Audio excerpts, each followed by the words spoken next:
बघणारे सर्व पत्रकार बांधव, सगळ्या लाडक्या भगिनींनो, भावांनो आणि चोरून लपून ऐकून रेकॉर्डिंग करणाऱ्या विरोधकांच्या बगलबच्चांनो,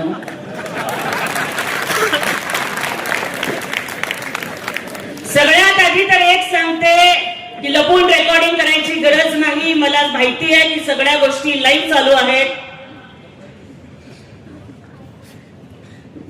कुठेही पोचवा, कुठेही ऐकवा,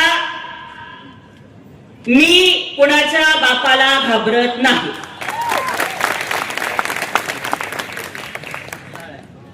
कारण मी कधीच खोटं बोलत नाही. मी कधीच चुकीची बाजू उचलून धरत नाही आणि मी कुणालाच घाबरत नाही. कारण दुश्मन भी मुझसे डरे, जो टकराए वो मरे. अरे चीरती हूं दुश्मन का सीना, मैं वो गोली हूं, भीमराज की बेटी, मैं जय भीम वाली हूं. त्यामुळे जे बोलायचं ते बरं बोलायचं नाही तर खरं बोलायचं, छाती ठोकपणे बोलायचं, कुठल्याही गोष्टीला न घाबरता बोलायचं, हा माझा स्वभाव आहे. आणि त्यामुळेच मला आज या ठिकाणी सांगावंसं वाटतंय, इतर सगळ्या नगरपालिका, नगर परिषदांच्या निवडणुका रस्ते, पाणी, गटर, वॉटर मीटर साठी होत असतील, परंतु आपल्या फलटण नगर परिषदेची निवडणूक ही अत्यंत वेगळी आहे. ही फक्त रस्त्यासाठी, लाईटसाठी, गटरसाठी, वॉटरसाठी, मीटरसाठीची निवडणूक नाहीये, तर ही सत्य आणि असत्याची लढाई आहे. ही एका बाजूला दडपशाही आणि दुसऱ्या बाजूला लोकशाहीची निवडणूक आहे. आणि एका बाजूला सत्ता आणि संपत्ती याचा माज. एका बाजूला सत्ता आणि संपत्ती आणि दुसऱ्या बाजूला फलटणची मालोजी राजांनी रुजवलेली संस्कृती याचा संघर्ष. काहीही बोलण्याच्या आधी या फलटणच्या मातीला नतमस्तक होते. का माहितीये? 40 दिवस औरंगजेबानी हाल हाल करून मारलं तरी सुद्धा न झुकणाऱ्या, न वाकणाऱ्या सिंहाच्या छाव्याचं, स्वराज्याचे धाकले धनी शंभूराजांचं आजोळ आहे ना फलटण.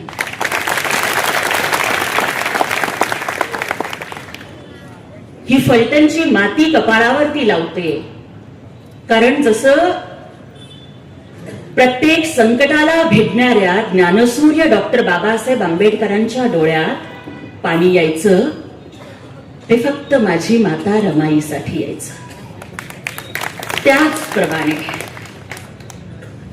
अफजल खानाचा कोथळा काढणाऱ्या, शाहिस्ते खानाची बोट छाटणाऱ्या, औरंगजेबाच्या दरबारामध्ये सिंहासारखी डरकाळी फोडणाऱ्या, 350 वर्षाची गुलामी संपवून या महाराष्ट्रामध्ये स्वराज्य निर्माण करणाऱ्या माझ्या छत्रपती शिवाजी महाराजांच्या डोळ्यामध्ये,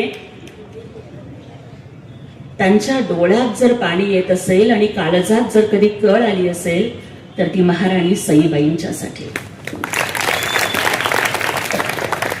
ती महाराणी सईबाईंचं माहेर आहे ना आपलं फलटण.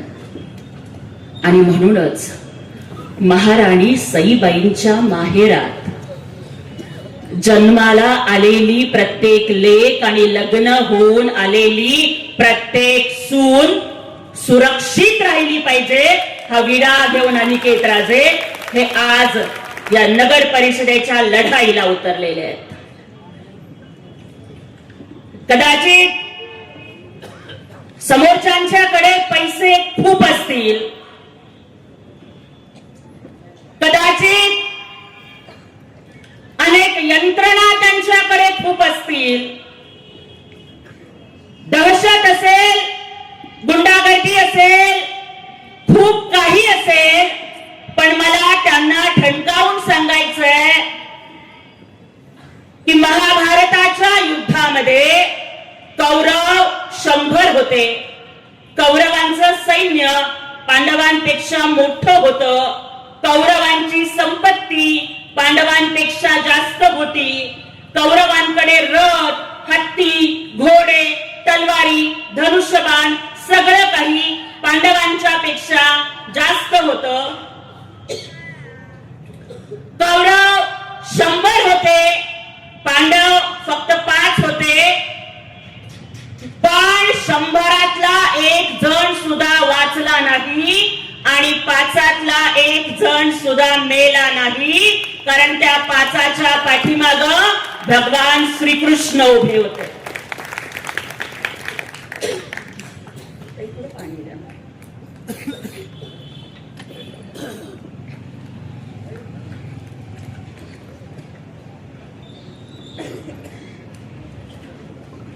अगदी त्याच पद्धतीनं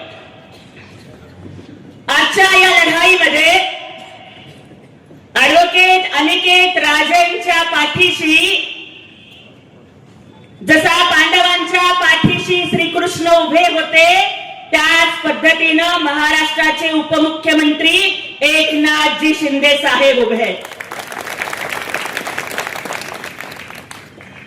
आणि ज्यांचा हात एकनाथ शिंदे साहेब धरतात ना, त्यांना जन्मात कुणाचे पाय धरायची वेळ येत नाही. एवढं स्वाभिमानी नेतृत्व एकनाथ शिंदे साहेबांचं. मी येताना बरेच डिजिटल बघितले. अनेक पक्षांची युती आहे, सगळे एका बाजूला आणि आपण एका बाजूला अशी परिस्थिती आहे. अमका ढिमका फलाना टिमका सगळे मिळून एकत्र आले आणि आम्ही एका बाजूला आहोत. काही हरकत नाही. तुम्ही कितीही एकत्र आलेला असलात तर मला रजनीकांतच्या शिवाजी द बॉस चित्रपटामधला एक डायलॉग या ठिकाणी आठवतो की मुन्ना, झुंड में तो सुअर आते हैं, शेर अकेला आता है. आणि एकनाथ शिंदे साहेब नावाच्या ढाण्या वाघाची सभा या फलटण मध्ये झाली आहे. आपण सगळ्यांनी ती ऐकली आहे आणि त्यामुळेच ही दहशत, ही गुंडगिरी, हा सत्ता संपत्तीचा माज हा सगळा संपून छत्रपती शिवरायांचं सुराज्य आणण्यासाठी आपल्याला धनुष्यबाणाला मतदान करायचं आहे आणि आपल्याला अनिकेत राजेंना निवडून आणायचं आहे. एकदा एक गल्ली होती. त्या गल्लीमध्ये लोक जायला घाबरायचे, कारण अलीकडे आपण बघतो की भटक्या कुत्र्यांची पैदास खूप वाढलेली आहे. चांगली माणसं कुत्री मागे लागली की नको म्हणतात त्या गल्लीमध्ये जायला. कुत्री चावतील, रेबीजचं इंजेक्शन घ्यावं लागेल म्हणून त्या 50 भटक्या कुत्र्यांच्या दहशतीला घाबरून त्या गल्लीत कोणीच जात नव्हतं. पण एकदा मात्र जंगलचा राजा वाघ त्या गल्लीतून चालला आणि कुत्र्यांना भुंकायचं पण न सुधारता त्यांना पळ काढावा लागला, कारण कुत्र्यांची कितीही फौज असली तरी एकटा वाघ त्यांना भारी पडत असतो. कुणी कितीही वाईट असेल, कुणी येऊन धमक्या देत असतील, कुणी येऊन पैशांचा आमिष दाखवत असतील, खोट्या केसेस करण्याची भीती दाखवत असतील, त्यांना एकच उत्तर द्या. केजीएफ पिक्चर बघितला ना? केजीएफ रॉकी भाई काय म्हणतो? इफ यू आर बॅड,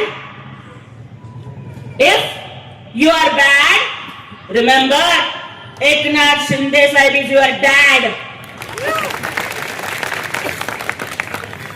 त्यामुळे जंगलात राहून वाघाशी आणि महाराष्ट्रात राहून एकनाथ शिंदे साहेबांशी कधी नाद करायचा नाही. की हे फलटण आहे भावा, इथं वाद नाही करायचा. हे फलटण आहे भावा, इथं वाद नाही करायचा. आणि लक्षात ठेव, आमच्या ठाण्याच्या दाढीचा कधी नाद नाही करायचा. काही नाही, फक्त दाढीवरनं असा एक हात फिरवला ना तर या महाराष्ट्राची सत्ता उलटी पालथी झाली होती. आणि त्यामुळं एकनाथ शिंदे साहेब नावाचा वाघ ज्यांच्या पाठीशी आहे ते अनिकेत राजे हेच आपल्या फलटणला न्याय देऊ शकतात, सुरक्षित वातावरण देऊ शकतात, विकासाचा रथ पुढे चालू ठेवू शकतात. खर तर हा निवडणुकीचा मुद्दा नाहीये, परंतु काही दिवसांच्या पूर्वी आपल्या फलटण मध्ये जे एका डॉक्टर ताईची आत्महत्या झाली, आपल्याला सगळ्यांना त्या गोष्टी माहिती आहेत. पेन कसा सापडला नाही, हातावरच का सुसाईड नोट लिहावी लागली. एका गरीब घरामध्ये जन्माला आलेली पोरगी जेव्हा डॉक्टर होते, जी लढते, जी अनेक वेळेला अर्ज करते पण तरी सुद्धा तिला न्याय मिळत नाही. आपल्या कुटुंबाचं एकमेव असं स्थान असणारी, ज्या देशामध्ये बेटी बचाव बेटी पढाव सांगितलं जातं, त्या देशामध्ये एका डॉक्टर ताईला आत्महत्या करावी लागली. त्याचे गुन्हेगार कोण आहेत?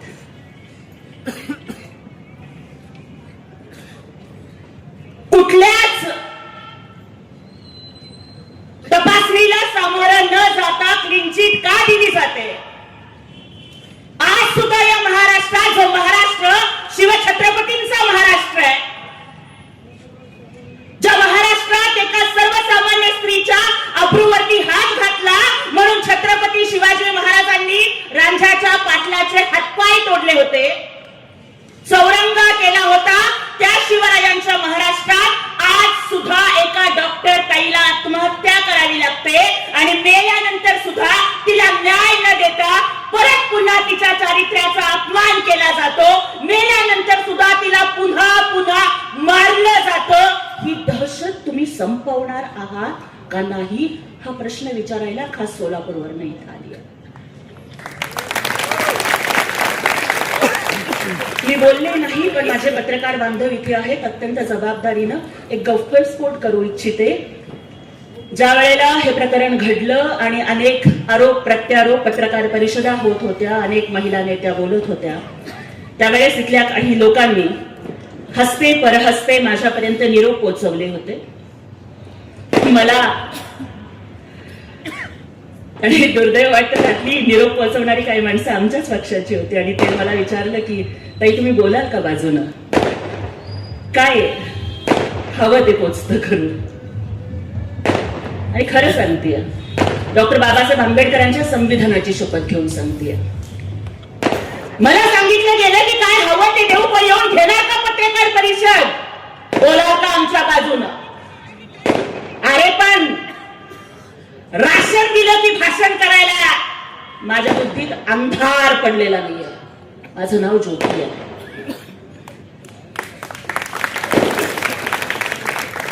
पाकिट दिलं की जाकीट चढवायला मी माझं इमान विकून खाल्लेलं नाहीये.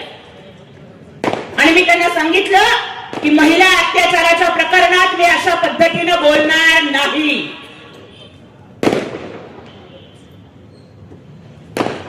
गरीब खऱ्या जन्माला आलेली पोरगी आहे.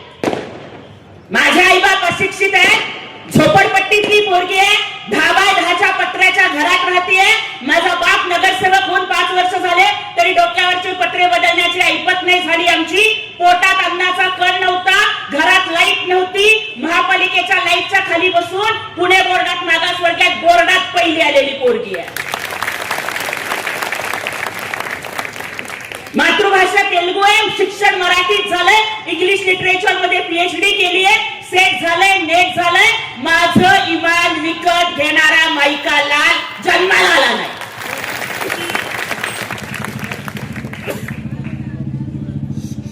मालेगावची घटना घडली, तिथे गेले होते.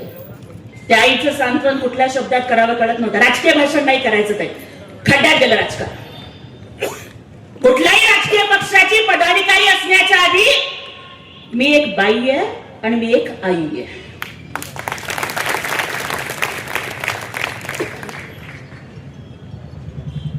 मला आज या ठिकाणी सांगायचंय, दोन महत्वाचे मुद्दे महिलांच्यासाठी खास बोलायचे. पहिली गोष्ट, बदलापूर मध्ये ज्या वेळेला असा प्रकार घडला, चिमुरड्यांच्यावरती अत्याचार झाला, दिसेल तिथे ठोकण्याचं काम लाडक्या भावाच्या काळात झालं. ते होतं छत्रपती शासन.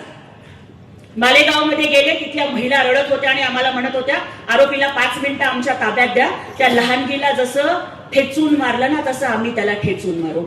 आज मला प्रश्न विचारायचा आहे. चला, संपदा ताई, डॉक्टर ताई आमची जी होती, मला माहितीये नाव घ्यायचं नाही, अनवधानानं नाव आलं, जी आमची डॉक्टर ताई होती, ती आमची डॉक्टर ताई, तिला तुम्ही 9 महिने पोटात नसेल वाढवलं, तिला तुम्ही जन्म दिला नसेल, मी तिची कदाचित बहीण नसेल, तुम्ही तिची आई नसाल. मला प्रश्नाचं उत्तर द्या, ज्या दिवशी ही घटना घडली, महाराष्ट्राच्या डोळ्यात पाणी आलं, तुमच्या डोळ्यात पाणी आलं का नाही आलं? एक आई म्हणून तुमचं काळीज तुटलं का नाही तुटलं? तुमचं आतडं पिळवटून निघालं का नाही निघालं? ज्या कुणाच्या हरामखोराच्या मुळे माझ्या डॉक्टर ताईला आत्महत्या करावी लागली, तो हरामखोर जर सापडला तर त्याचं थोबाड फोडावं असं वाटलं का नाही वाटलं? आणि जर वाटलं, थोबाड फोडायची संधी 20 तारखेला ताई.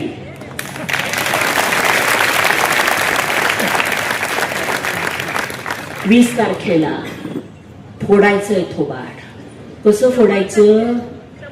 डॉक्टर बाबासाहेब आंबेडकर सांगतात ना, की रक्ताचा एक थेंब सुद्धा न सांडता क्रांती करण्याचं साधन मी तुम्हाला मतदानाच्या माध्यमातून दिलंय.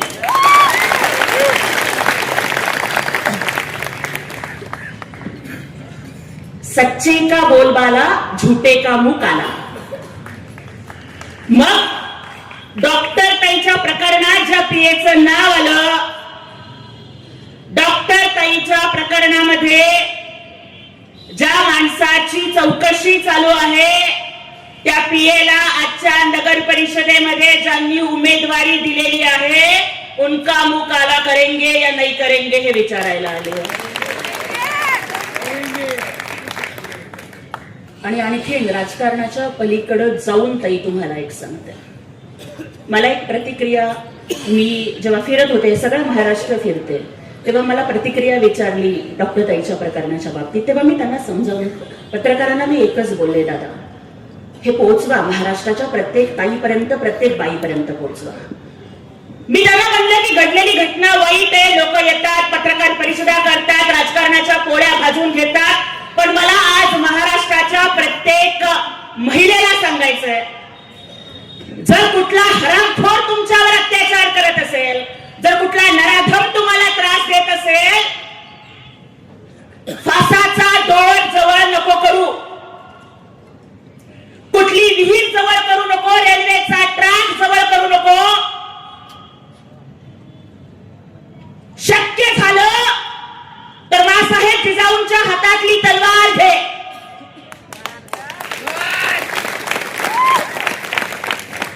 नाहीच मिळालं, कुऱ्हाड घे, कोयता घे, विळी घे, बेलन घे, आणि ते सुद्धा नाही मिळालं, पायातलं पायतान घे आणि त्याचं तोंड फोडून काढ, पण तू जीव देऊ नको, तू जीव देऊ नको. अशा कुठल्याही हरामखोरासाठी तू स्वतःचा जीव द्यावा आणि इतरांनी पत्रकार परिषदा घेऊन त्या मृत्यूच्या चितेच्या आगीवरती स्वतःच्या राजकारणाची पोळी भाजावी, इतका ताई तुझा जीव स्वस्त नाही झाला. लढ पोरी, रडू नकोस, लढायला शिक. पोरी रडू नकोस, लढायला शिक आणि मरू नको. मार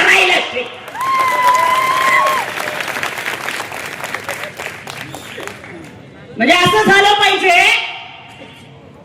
कि मैंने तुझे छेड़ा अबला समझकर, मैंने तुझे छेड़ा अबला समझकर और तूने मुझे पीटा तबला समझकर, असा अनुभव यायला पाहिजे. जिजाऊंनी तेच सांगितलं, सावित्रीमाईंनी तेच सांगितलं, अहिल्या देवींनी तेच सांगितलं, रमाईंनी तेच शिकवलं.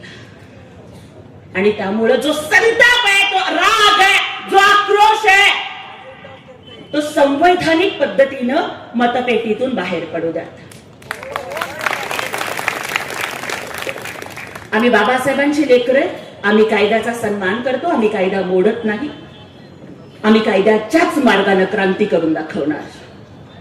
क्योंकि मेरे भीम ने जब आंखें खोली तो हर कोई इंसान बन गया, मेरे भीम ने जब कलम खोली तो इस देश का संविधान बन गया, और उसी संविधान की वजह से चाय वाला पंतप्रधान और रिक्शा वाला मुख्यमंत्री बन गया. ते संविधान हातात घेऊन लढणार आणि त्या संविधानाने दिलेला अधिकार मतदानाचा घेऊन लढणार. काही दिवसापूर्वी म्हणे त्या लोकांनी रावणाचा चेहरा तयार केला म्हणे, बरोबर आहे का? मला त्या रावणाच्या 10 चेहऱ्याने जे 10 चेहरे लावले होते, आता ती सगळी लोक त्यांच्याकडेच गेलेली आहेत. माझा खरा रावण कोण हे त्यांनाच कळालं. बरोबर आहे, राम इकडे आणि रावण तिकडे. पण खरं मला तर आज रामराजे इथे नाही आहेत, पण आणि ते खूप ज्येष्ठ नेते आहेत. मी या परिवाराचा खूप आदर करते, कारण आता खरं तर स्वर्गीय मालोजी राजांच्या बद्दल जरी बोलायचं म्हटलं तरी वेळ पुरणार नाही, तेवढा वेळ आपल्याकडे नाहीये. कमी ओव्हरमध्ये जास्त रन करायचे आहेत मला. पण मालोजी राजांच्या बद्दल कृतज्ञता व्यक्त करते की या छत्रपती घराण्यानं कधी जातपात नाही पाळली, त्यांनी कायम सर्व धर्म समभाव पाळला. म्हणजे देश स्वतंत्र झाल्यानंतर 65 लाखाचा खजिना घेऊन आपलं संस्थान स्वतंत्र भारतामध्ये विलीन करण्याचा मोठेपणा दाखवणारं हे घराणं आहे. कोयना धरण असेल, प्रतापगडावरती छत्रपती शिवाजी महाराजांचा पुतळा असेल, त्या पुतळ्याच्या अनावरणाला देशाचे पंतप्रधान नेहरूंना बोलवणं असेल आणि तिथे बोलावून संयुक्त महाराष्ट्रासाठी नेहरूंचं मतपरिवर्तन करणं असेल, या सगळ्या गोष्टी या घराण्यानं केल्या. प्रचंड आदर ठेवते. पण मला एकच वाटतं की बघा, आदरणीय आपले नेते रामराजे नाईक निंबाळकर यांचं नाव रामराजे आहे. आणि मला सांगा, जेव्हा प्रभू राम राजे झाले होते तेव्हा त्यांच्या हातात काय होतं? बरोबर आहे ना?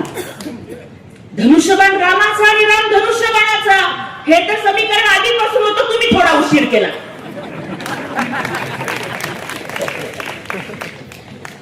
पण आता जोडी बरोबर शोभली आहे की रावणाचा अंत करणारा धनुष्यबाण हा रामाच्याच हातात असतो. आणि हा धनुष्यबाण आपल्या एकनाथ शिंदे साहेबांनी वाचवलाय. मी परवाची एकनाथ शिंदे साहेबांची सभा बघितली, आदरणीय श्रीमंत संजीव राजांचं भाषण बघितलं. त्याच्यामध्ये ते सांगत होते की काहीतरी विरोधक आपले उमेदवारांना काहीतरी पप्पू बिप्पू म्हणतात म्हणे. बरोबर आहे का? होय का ताई? पप्पू म्हणतात ना. बरं दादा मला सांगा, इथं पप्पू आपण कोणाला म्हणतो? छोट्या बाळाला म्हणतो, निरागसला म्हणतो, ज्याच्या मनात कुठलं पाप नाहीये त्याला म्हणतो. बरोबर आहे? बरोबर आहे. ज्याच्या मनात कुठलं पाप नाहीये त्याला आपण पप्पू म्हणतो. पत्रकार बांधवांनो, पोचवा माझं वाक्य. तुम्ही जर आमच्या उमेदवाराला पप्पू म्हणत असाल, लहान बाळाला पप्पू म्हणतात, निरागस माणसाला पप्पू म्हणतात, ज्याच्या मनात कुठलं पाप नाही त्याला पप्पू म्हणतात, आणि तुमच्यासारखा पापी होण्यापेक्षा पप्पू होणं परवडलं.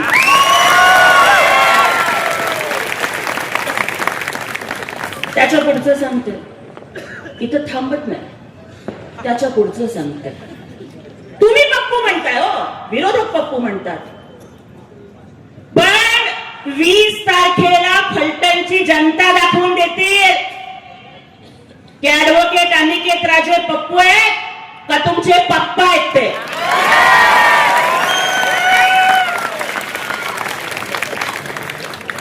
त्यामुळं कुणाच्याही नादाला लागा, आमच्या नादाला लागू नका, लागू नका. त्यामुळं एकच गोष्ट मला या ठिकाणी सांगायची आहे इथला SRA प्रकल्प जो मला या ठिकाणी सांगितला गेला की अनेकांची घरं झोपडपट्ट्यांमध्ये आहेत, अनेकांची घरं नावावर नाहीयेत आणि ती हक्काची घरं जर आपल्याला मिळवून द्यायची असतील तर गृहनिर्माण खातं हे माननीय एकनाथ शिंदे साहेबांच्याकडे आहे. त्यामुळे प्रत्येकाला हक्काचं घर मिळणार हा शब्द एकनाथ शिंदे साहेबांनी दिलाय. परवाच्या सभेमध्ये आपण बघितलं, हॉस्पिटलचा प्रश्न होता. एकनाथ शिंदे साहेबांनी आरोग्य मंत्र्यांना फोन केला. MIDCचा किंवा उद्योगांचा प्रश्न होता, उद्योग मंत्र्यांना साहेबांनी फोन केला. आहे का कोणामध्ये तरी डेअरिंग? लाखो लोकांच्या पुढे थेट फोन लावून बोलायची.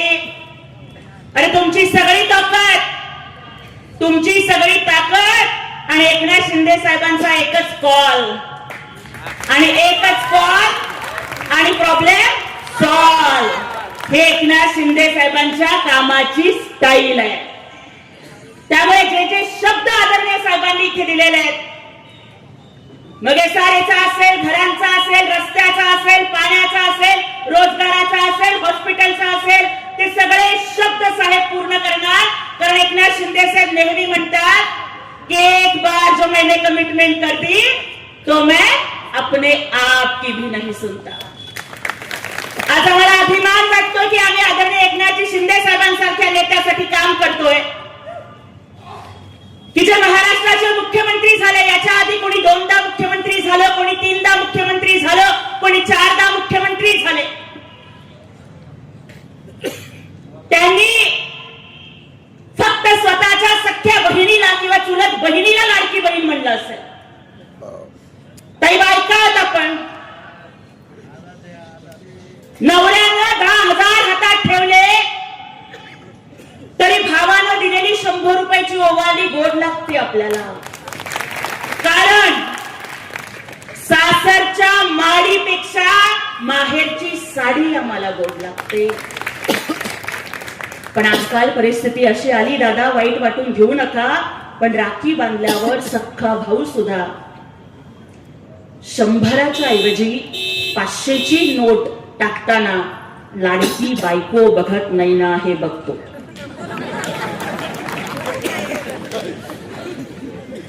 मायबाप जिवंत असेपर्यंत माहेर असतं तरी, मायबाप जिवंत असेपर्यंत वर्षातनं एकदा तरी माहेरची साडी येते. आणि आम्हा बायकांचं हे सुदैव का दुर्दैव की सासरी कितीही श्रीमंती असली तरी आम्हाला तिरडीवर सुद्धा जायचंय. दादा तुमची माहेरची साडी घालून तिरडीवर जायचंय.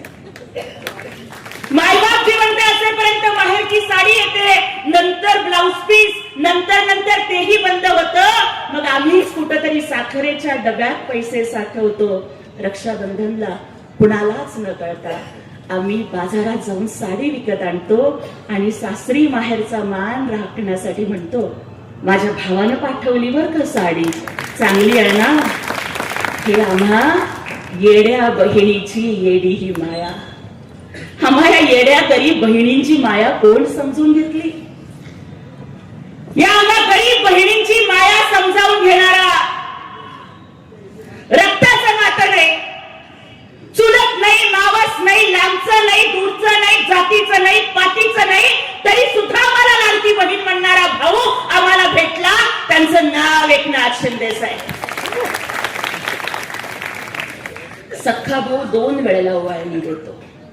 हा भाऊ वर्षातून 12 वेळेला, प्रत्येक महिन्याला ओवाळणी देतो.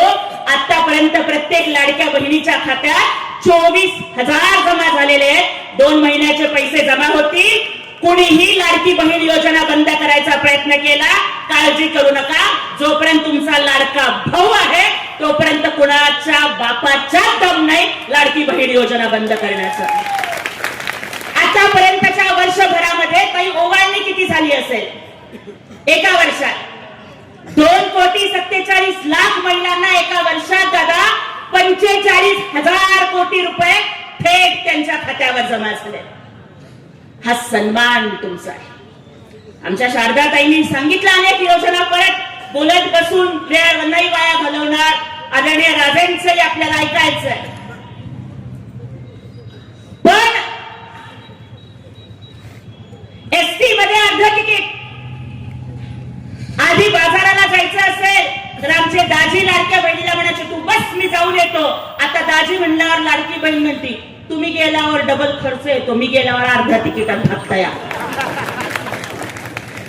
मी जाऊन येते तुम्ही बसा. आधी गजरा जरी घ्यायचा असेल, काही जरी घ्यायचं असेल, दाजी पुढे हात पसरावा लागायचा. आता लाडक्या बहिणीचे पैसे आले की दाजीच म्हणते तुझं लाडक्या बहिणीचे पैसे आलेच ना, जरा दे की पेट्रोलला पैसे. कितीतरी बहिणींची खाती नव्हती बँकेमध्ये, त्यांची खाती जमा झाली, त्यांची खाती उघडण्यात आली, ओटीपी काय कळायला लागलं. आणि खरं सांगते पहिल्या वेळेस पोरगी पसंत आहे हा निरोप आल्यावर जेवढा आनंद झाला नाही ना, त्याच्यापेक्षा जास्त आनंद लाडक्या बहिणीचे पैसे जमा झाले हा मेसेज आला. का माहितीये का दादा, लोकांना वाटेल की 1500 रुपये तर आहेत, 1500 रुपये तर आहेत. पण तुम्हाला माहितीये आमच्या बायकांची परिस्थिती काय असते. आम्ही माहेरी जन्माला येतो ना, माहेरी म्हणतात की तू परक्या घरात जाणार आहेस, तू परकी आहेस. सासरी गेलो की सासरी म्हणतात तू परक्या घरातनं आलेली आहेस, तू परकी आहेस. आमचं कुठं काय आहे कि लोग कहते हैं कि औरत का कोई घर नहीं होता, मैं कहती हूं कि औरत के बिना कोई घर नहीं होता. माहेरी म्हणतात माहेर परक आहे, सासरी म्हणतात सासर परक आहे. दादा 1500 का असते ना, पण लाडक्या बहिणीचे पैसे आमचे हक्काचे तो. आणि या 1500 रुपयामधून बहिणींनी छोटे छोटे उद्योग सुरू केले. कुणी औषधं घेतं, कुणी पोरींच्या ट्युशनची फी भरतं. आणि 1500 रुपयांवर जे लोक टीका करतात ना, त्यांना एक महिनाभर कुणाच्या तरी घरची भांडी घासायला पाठवा, कारण महिनाभर भांडी घासल्यानंतर 1,500-2,000 पगार मिळतो. त्यांना दिवसभर कोणाच्या तरी शेतामध्ये काम करायला पाठवा, कारण दिवसभर काम केल्यावर 200-300 पगार मिळतो. अरे ज्यांच्या बायकोची साडी 1.5 लाखाची, ज्यांची गाडी 1.5 कोटीची आणि ज्यांची माडी 150 कोटीची, त्या लोकांना 1,500वर बोलायचा अधिकार नाही. आणि ते आमच्या माहेरचे, ते आमच्या भावाचे, ते 1,500 आम्हाला तुमच्या 1,500 कोटीपेक्षा प्रिय आहे, कारण ते असे नाही दिले, ते आम्हाला लाडकी बहीण म्हणून दिलेले. एसटी मध्ये अर्ध तिकीट केलं, एका मुलीने आत्महत्या केली, तर या सावित्रीबाई फुलेंच्या महाराष्ट्रामध्ये मुलींचं शिक्षण मोफत करण्याचा निर्णय एकनाथ शिंदे साहेबांनी घेतला. पोराला शिकवतो, 4 वेळा नापास झाला तरी शिकवतो. पोरीच्या शिक्षणाला पैसे घालवायची वेळ आली. आजही मायबाप म्हणतात शिक्षणाला देण्यापेक्षा कुठंतरी लग्नासाठी पैसे ठेव, किंवा माझ्या डॉक्टर ताईंसाठी सारखं प्रकरण झाल्यावर तर अजून भीती वाटते. परंतु एका मुलीची शिक्षणाच्या फी न पैसे देत म्हणून आत्महत्या होते, आणि महाराष्ट्राच्या मुख्यमंत्री पदावर असणारे एकनाथ शिंदे साहेब अन्न गोड लागत नाही, पाणी गोड लागत नाही, ढसाढसा रडतायत, आणि रात्रीच्या 2 वाजता JR काढायला लावतात की आज जर या फुले शाहू आंबेडकरांच्या महाराष्ट्रात शिक्षणाच्या फीला पैसे नाहीत म्हणून जर एखादी लाडकी बहीण आत्महत्या करते, तर ताई इथून पुढे तुझ्या पोरीला डॉक्टर कर, इंजिनियर कर, पायलट कर, वकील कर, कलेक्टर कर, कमिशनर कर, 1 रुपयाची फी भरावी लागणार नाही दादा, कारण तुमच्या लेकींची फी त्या लेकींचे लाडके मामा एकनाथ शिंदे साहेब भरणार आहेत. शेतकऱ्यांसाठी अनेक योजना केल्या. मोदी साहेबांच्या 6,000 बरोबर एकनाथ शिंदे साहेबांनी राज्य शासनाचे 6,000 दिले. कृषी पंपाचं 20 बिल मोफत केलं. लाडका भाऊ योजना आणली. 10वी असेल 8,000, डिप्लोमा असेल 10,000, डिग्री असेल 12,000 पगार. 6 महिने सरकार पगार देणार आणि नोकरीची गॅरंटी देणारं पहिलं सरकार ठरलं एकनाथ शिंदे साहेबांच्या नेतृत्वाखालचं सरकार. मागासवर्गीयांच्यासाठी अनेक योजना आणल्या. परवा तर डॉक्टर बाबासाहेब आंबेडकरांच्या पीपल्स एज्युकेशन सोसायटीला 500 कोटी रुपयांचा निधी दिला. बाबासाहेबांची कॉलेजेस वाचले पाहिजेत म्हणून. आणि त्याही पेक्षा महत्वाचं ताई, एक बाई म्हणून जे महत्वाचं वाटतं, जे शारदा ताईंनी सांगितलं, जे प्रत्येक भाषणात मी सांगते, ते पुन्हा इथे रिपीट करते, फलटणच्या भूमीवर रिपीट करते. सगळ्यात महत्वाचा कायदा माझ्या दृष्टीनं काय वाटतो, बायकांचं जगणं, बायकांच्या जगण्याची व्यथा आहे काय, की मांग मेरी लेकिन सिंदूर तुम्हारे नाम का, मांग मेरी लेकिन सिंदूर तुम्हारे नाम का, माथा मेरा लेकिन कुमकुम तुम्हारे नाम का, गला मेरा लेकिन मंगलसूत्र तुम्हारे नाम का, हाथ मेरे लेकिन कंगन तुम्हारे नाम के, पाँव मेरे लेकिन पायल तुम्हारे नाम की, पाँव की उंगलियां मेरी लेकिन बिछुए तुम्हारे नाम के, इतना ही क्या, कोख मेरी, खून मेरा, दूध मेरा, लेकिन फिर भी बच्चा बाप के नाम का. इतना तो बता दो कि इस पूरी जिंदगी में क्या है हमारे नाम का. दादा, ज्या आईनं तुम्हाला जवळ घेतलं असेल, ज्या आईनं तुम्हाला अमृतासारखं दूध पाजलं असेल, ज्या आईनं तुमचं दुखणं खुकणं काढलं असेल, त्या आईचं नाव तुम्हाला सरकारी कागदावर लावता येत नव्हतं. ताई, ह्या जगामधली सगळ्यात मोठी डिग्री पीएचडी नाहीये, IAS नाहीये, IPS नाहीये, ह्या जगामधली सगळ्यात मोठी डिग्री आई आहे. कारण ती डिग्री मिळवण्यासाठी जीव पणाला लावावा लागतो.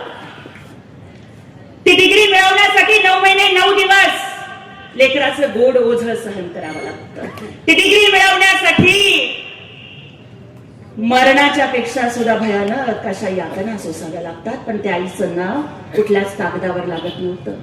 आणि आम्हा यांना वाटायचं की ठीक आहे, आम्ही गेल्यानंतर कमीत कमी सही करताना किंवा सरकारी कागदावर फॉर्म भरताना तरी माझं पोरग किंवा पोरगी माझं नाव लिहिताना तरी माझी आठवण काढेल. तेवढंही आमच्या नशिबात नव्हतं. जिजाऊ होत्या म्हणून शिवाजी महाराज घडले. सावित्रीबाईंनी ज्योतिबांना साथ दिली.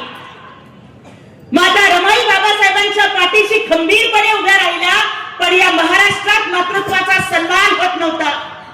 संपूर्ण भारतात महाराष्ट्र हे एकमेव राज्य ठरलं ज्याने मातृत्वाचा सन्मान करण्यासाठी एकनाथ शिंदे साहेबांनी कायदा केला की प्रत्येक व्यक्तीला प्रत्येक सरकारी कागदावर बापाच्या नावाच्या आधी आईचं नाव लावावं लागणार आहे. हा कायदा केला. सुरुवात स्वतःपासून केली आणि लिहिलं, मुख्यमंत्र्यांच्या केबिनवर लिहिलं, एकनाथ गंगूबाई संभाजीराव शिंदे. हा सन्मान जिजाऊच्या मातृत्वाचा होता. हा सन्मान अहिल्यादेवींच्या मातृत्वाचा होता, सावित्रीच्या मातृत्वाचा होता, रमाईच्या मातृत्वाचा होता. मग आज अशी व्यक्ती जी 18-18, 20-20 तास काम करते, मुख्यमंत्री असताना मुख्यमंत्री वैद्यकीय सहायता निधीसाठी 450 कोटी रुपये वाटून ज्याने हजारो रुग्णांचे प्राण वाचवले असं दाखवा एखादा मुख्यमंत्री. सगळे मुख्यमंत्री आषाढी एकादशीला पांडुरंगाची पूजा करायला जातात, VIP पूजा करायला. पण दाखवा असा मुख्यमंत्री जो आषाढी एकादशीच्या आधी पंढरपुरात जाऊन वारकऱ्यांच्या साठी उभ्या केलेल्या शौचालयात पाणी येतंय का नाही, दवाखाने आहेत का नाही, रस्ते स्वच्छ आहेत का नाही, हे VIP पूजेच्या आधी जाऊन तपासणी करणारा मुख्यमंत्री दाखवा मला. पहाटेच्या 3 वाजता गेलं तरी काम करणारा मुख्यमंत्री दाखवा मला.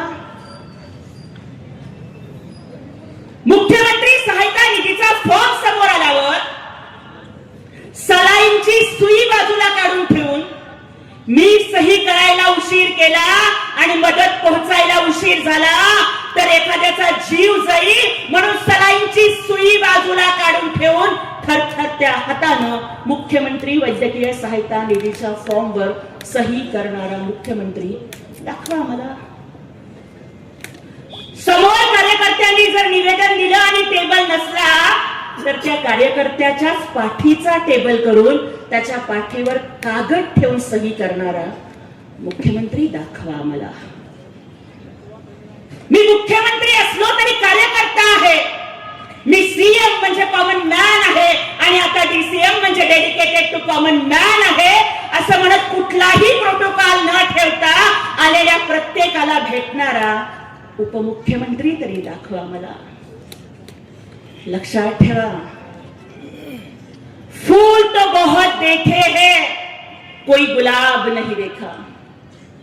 फूल तो कई देखे हैं, कोई गुलाब देखा, आसमान में तारे सितारे बहुत देखे, दूसरा चांद नहीं देखा।